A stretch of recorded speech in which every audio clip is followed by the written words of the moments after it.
Just when you think we're done getting news and updates on the future of the MCU, they really said, man, you know what, here go two more for you. If you didn't think this news could get any crazier, we just got some insane updates on a whole bunch of upcoming MCU projects like Black Panther 3, a Blade movie, a potential Midnight Suns, casting news for the MCU X-Men reboot movie, Avengers Doomsday updates, and so much more. And you know me, if I start seeing dots, I'm gonna start connecting them. And I'm gonna give this news 4 big dooms. Doom, doom, doom, doom, doom, doom, doom. But either way, me and you know what we gotta do. We gotta talk about it. And boom, you looking for this? And this news comes to us from Variety, who posted an article today detailing the future of the MCU at large, and they revealed some pretty interesting details. First things first, rest in peace, Uncle Phil. Casting for the X-Men reboot movie will begin soon, which is something that we kind of already knew, since we know that director Jake Schreier, who directed Thunderbolts, is going to be directing X-Men, which was officially confirmed by Kevin Feige. But we also know that this film is set to come out after Secret Wars. But Variety gave us some details on Marvel Studios' approach to casting the new X-Men. They're going to be looking for younger talent that aren't A-listers, which mainly is to keep the cost down. And I think that makes a whole lot of sense. The timing is crazy because legit, so many people the other day said, you know what, Sammy, you would make a great MCU Wolverine. No. Oh my goodness, Valentine! No. Whoa, no! That is not the shot! Been in a lot of wars, bub. But I definitely think this makes a whole lot of sense. I mean, obviously for financial purposes, but this is how the MCU essentially started. It's tough to see now because all the names are such big actors. But at the time, people like Chris Hemsworth was an unknown, Tom Hiddleston an unknown, Chris Evans, Robert Downey Jr. were all trying to make a comeback into Hollywood. The most successful actors in the first phase of the MCU was like Ed Norton, who got recast, Sam Jackson, and ScarJo. And you're going to want to start casting younger talent because you know they're going to be locked up for another 10 plus years in this contract. But now the question becomes, how young? Are we looking at teenagers or are we looking at mid-20s? I know I made the Wolverine joke earlier, but let's chill on Wolverine for a little bit. Just introduce us to the classic X-Men team. But either way, whenever this movie comes out, I can't wait to...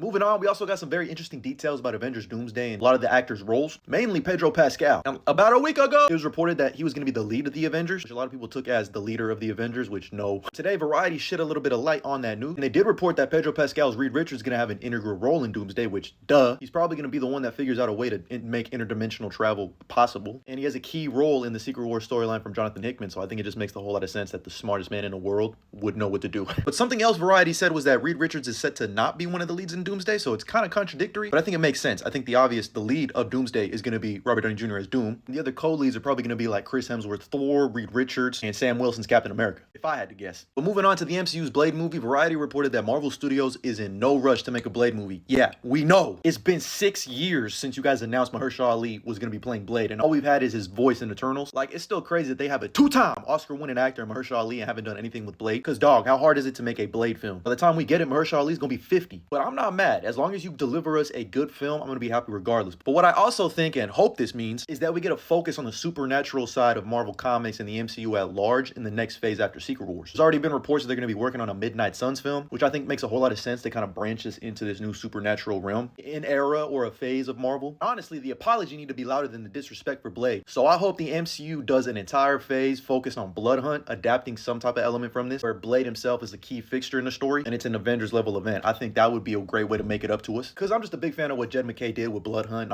his Moon Knight stuff, and I wouldn't mind seeing the Blood Coven and a bunch of our favorite heroes turning into vampires. Take my money. And we've kind of already opened up Pandora's supernatural box with Ironheart, obviously Doctor Strange, Agatha All Along, WandaVision, etc. But given the fact that Ironheart made a deal with a devil in Mephisto, I feel like she's got to be a part of the Midnight Sun some way, somehow. Plus, we still got to pick up the pieces on the hood, and Zelma Stanton was introduced in Ironheart, whose mother studied at Camertage. And I think this means we're going to be getting a Strange Academy, probably a show, a movie, a special or something where Wong is the lead, which I gotta assume that Doctor Strange 3 is going to play a huge factor into this as well. And speaking of Doctor Strange 3, Variety also reported that Marvel Studios is holding a July 23rd, 2027 date for an untitled film. And I'm willing to bet that this is probably where we'll see Doctor Strange 3. I think that movie makes the most sense to take place in between Doomsday and Secret Wars now that we know that Brand New Day takes place before Doomsday. I feel like that movie's going to be dealing with some type of incursion level event where Doctor Strange is going to be able to help out in Secret Wars. But that's just me. On top of there not being a rush to make Blade, there's also not a rush to make a Deadpool 4, which honestly I think makes a whole lot of sense. I let him breathe for a little bit, catch his breath, because I think they are still working on a Deadpool and X-Men ensemble film, which I've been saying I think is an X-Force movie, like a legit actual X-Force movie. So make sure you're wearing your white pants. But swinging on over to some more news, Variety also reported that Marvel Studios is excited with what Ryan Coogler got cooked up for Black Panther 3. Now, it is just early stages and early ideas, but the fact that they're this excited about it has me juiced, because I mean, honestly, Ryan Coogler can't miss, in my opinion. He really be putting on for the Bay. I feel like he was a bit restrained in what he could do with Wakanda Forever, so so I feel like Black Panther 3 is like a clean slate, and Marvel Studios is letting him do whatever he wants. To a certain extent, because it's still got to connect to the wider MCU. But we know that he wants Denzel, and Denzel will most likely appear in this film. Denzel himself has said. If I had to guess, he'll probably end up being like the main villain. I'm still thinking he's going to be a Chevy, who's essentially like Black Panther's Joker. I'll make an entire separate video for this, breaking it down what I want to see in Black Panther 3. But I'm assuming this comes out after Secret Wars, which means we're going to have most likely T'Challa Jr. all grown up. Because don't forget about that fake concept art that leaked for Secret Wars, where we saw this new Black Panther on what I'm assuming is like a battle world version of Wakanda with various different suits. By the way, I love this one. It looks like Black Panther's most recent suit from 616. And the most popular fan cast to play T'Challa Jr. all grown up is Damson Idris himself, Mr. Bodies. I'm not gonna hold you. I would love to see him be the new T'Challa. Especially after F1, everyone's starting to see the vision. I mean, if you didn't see it after Snowfall, I don't know what's wrong with you. But I hope his suit looks somewhat like this, but with a cape. And I personally would love if Shuri was still Black Panther too, so we can get a concurrent mentor figure role for Shuri with T'Challa Jr. But regardless, I'm hyped. Jeremy Renner also spoke out about season 2 for Hawkeye, and he made sure to say that there will be a season 2, which is great news because just a couple months ago, he had this to say. Why? Did you think I'm only half the Jeremy because I got ran over? And there was this whole dispute about his pay for the film and whatnot. I see that they've kind of ironed out those details. Say that again. Because, at least in my opinion, in the Hawkeye show, he barely started emulating that sarcastic Clint Barton that I love from Matt Fraction's run. Hopefully we get introduced to his brother Barney Barton, more Haley Steinfeld as Kate Bishop, more Pizza Dog, set that bitch during the winter again. Finally, we got some box office updates for Fantastic Four. It's looking like it's only going to make $45 million in its second weekend, which would be a 61% drop, aka not that great. But apparently Disney ain't even worried about it. They honestly think it exceeded their expectations for the film. And on top of that, they made $170 million that we know of from partnership and brand sponsor deals, like Pop-Tarts, Little Caesars, Zillow, and Snapple, etc. I'm gonna go feral when we get our first look at the new suit, and it better be practical. But on top of that news yesterday, we got even more news from industry insiders like Alex Perez from the Cosmic Circus, who is a very reliable industry insider. Today, he teased that Brand New Day, from everything he's hearing, is starting to sound like and feel like a live-action version of the animated series. On top of that, Alex Perez also teased that there's at least 3 villains in the movie. While all that was going down, Destin Daniel Cretton, the director of Spider-Man Brand New Day's assistant, posted this image on social media of what looks like the wall in his office that Kevin Feige described as having multiple comic covers that he's going to be trying to bring to life. And you know me, as soon as I saw the covers, I started asking questions and connecting dots. One of those comic covers being Amazing Spider-Man 134, which features Tarantula, who is a D borderline Z-list Spider-Man villain. But this is very interesting because it goes back to a couple reports we heard from a couple months ago from a Disney merchandise conference where they said that Tarantula would be appearing in Spider-Man Brand New Day. I'm assuming this is going to be Anton Miguel Rodriguez's version, but another one of those covers on Destin's wall is Amazing Spider-Man 345, which features Boomerang. Again, another D borderline Z-list villain. And this most likely confirms that Disney merch conference report of there being a bunch of villains in Spider-Man Brand New Day, which includes Boomerang, but not just Boomerang, Tombstone, and Scorpion. I used to pray for times like this if it's true. I bet the opening montage for Brand New Day is going to be him subduing all of these lesser known villains and recreating these classic comic covers and reestablishing how he defends New York City, while at the same time having the Punisher unloading the clip and murdering some of these gang members as he's known to do. But that's all the new news and updates we got about the future of the MCU. Let me know what you think about my thoughts, theories, and opinions down in the comments below. And as always, like and follow for more.